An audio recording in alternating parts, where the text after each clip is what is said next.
We begin tonight with a former Muskegon County church leader who will spend time in prison for possessing child pornography. A judge sentenced Daniel DeVries this morning. He was arrested last March for the possession, and he entered a guilty plea in October. 13 on your side's Callie Lichter was in the courtroom when he learned his sentence. During DeVries' sentencing here at the Muskegon County Courthouse, the judge and the prosecutor stressed one thing in particular.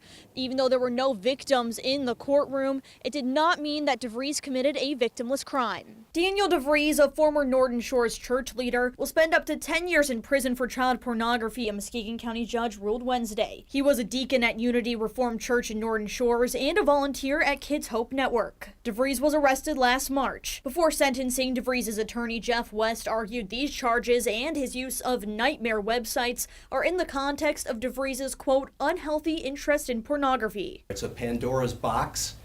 If you have an unhealthy relationship with pornography, the best way to ensure that you're going to have a lot of problems is if you use BitTorrent to access it. But the prosecution had another term for it. This was almost an addiction, almost an obsession. He was going on his own computer late at night after his family, his own children were asleep in his home.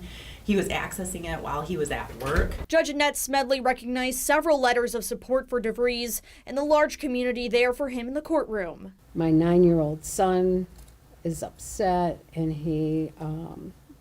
he's out of the community at this time. But she then proceeded to describe some of the child pornography investigators found downloaded on his computer. Well, now the community should know. And are they there to support you? They support that you can come into my home with my 9-year-old when you're watching 9-year-olds sexually being abused. I'm thinking I'd step back a little bit before I welcomed you to dinner. Even though there was not a victim present in the courtroom, Judge Smedley estimated from his watch history there were upwards of 20 victims, not including the community he misled. DeVries has to serve a minimum of 4 years in prison and gets credit for 5 days served. DeVries will spend his sentence at the Michigan Department of Corrections. In Muskegon, I'm Callie Lichter, 13 on your side.